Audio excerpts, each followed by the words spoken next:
Hi, welcome to the Positive Trends Indian Recipes.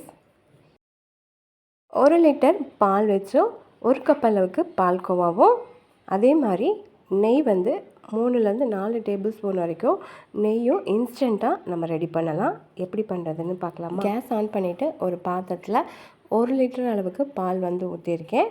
இது வந்து கடையில் வாங்கின பால் தான், ஃபுல் ஃபேட் மில்க்கு. இது வந்து நல்லா ஃபஸ்ட்டு கொதித்து வரட்டும். பால் வந்து ஹை ஃப்ளேமில் வச்சு நல்லா கொதிக்க விடுங்க.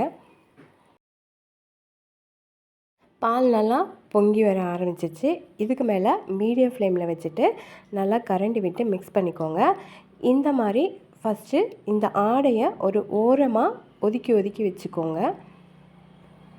நான் வந்து 1 லிட்டருக்கு அளவாக பிடிக்கிற மாதிரி பாத்திரம் எடுத்திருக்கேன். நீங்கள் வந்து இன்னும் கொஞ்சம் பெரிய பாத்திரமாக கூட எடுத்துக்கலாம். பால் ஆடையை ஒரு ஓரமாக ஒதுக்கிக்கலாம். அப்படி இல்லைன்னா இந்த மாதிரி ஒதுக்கி விட்டு ஒரு தட்டில் வந்து பால் ஆடையை மட்டும் இந்த மாதிரி எடுத்து வச்சுக்கோங்க. இது வந்து இந்த பாலாடையை வச்சு நம்ம வந்து வெண்ணெய் ரெடி பண்ணிவிட்டு அதுலேருந்து நம்ம நெய் ரெடி பண்ணிக்கலாம்.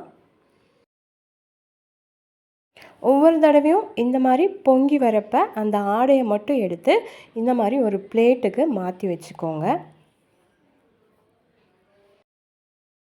தடவையும் நம்ம பாலாடையை எடுத்து ஒரு கப்பில் வச்சுட்டு நம்ம அந்த கப்பு ஃபுல்லாக நிறைஞ்சதுக்கப்புறம் தான் நம்ம வந்து நெய் வந்து ரெடி பண்ணுவோம். இந்த மாதிரி இன்ஸ்டண்ட்டாக ரெடி பண்ணி பாருங்கள். இப்போ இந்த அளவுக்கு பால் நல்லா திக்காகிடுச்சு.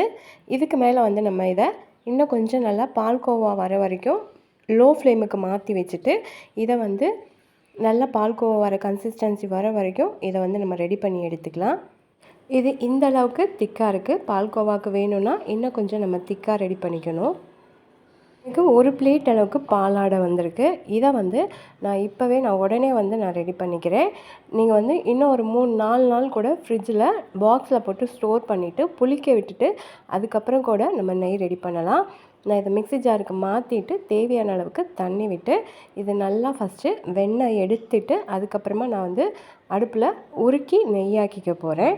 இதோட ஃபுல் வீடியோ நான் ஏற்கனவே வந்து அப்லோட் பண்ணியிருக்கேன். அதோட லிங்க் கொடுக்குறேன் பாருங்கள். அளவுக்கு திக்காக வந்திருக்கு. நான் வந்து இதை வந்து நான்ஸ்டிக்கு மாற்றிக்க போகிறேன். என்னை வந்து அடி பிடிக்கிறனால நான் வந்து இதை நான்ஸ்டிக்கு இப்போ மாற்றிக்கிறேன்.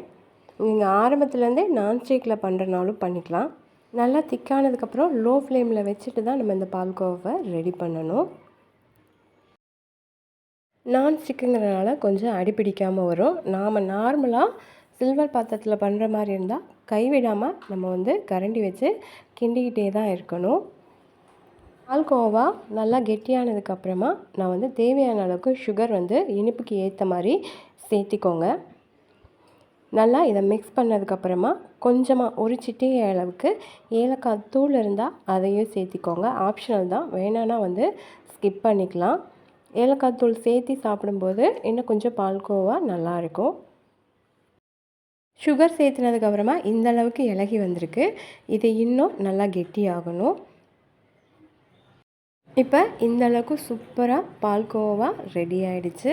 இதை வந்து அடுப்பு ஆஃப் பண்ணிடலாம். இன்னும் கொஞ்சம் ஆற விட்டிங்கன்னா இன்னும் கொஞ்சம் கெட்டியாகிடும். நான் வந்து ஒரு 5 நிமிஷம் போல் ஆற வச்சதுக்கப்புறமே இந்த அளவுக்கு பால்கோவா கெட்டியாகிடுச்சு. இந்த பால்கோவா நெய் ரெசிபி பிடிச்சிருந்தா நம்ம பாசிட்டிவ் ட்ரெண்ட்ஸ் இந்தியன் சேனல் ரெசிபியை மறக்காமல் சப்ஸ்கிரைப் பண்ணிக்கோங்க. லைக் பண்ணுங்கள். எல்லாருக்குமே ஷேர் பண்ணிக்கோங்க.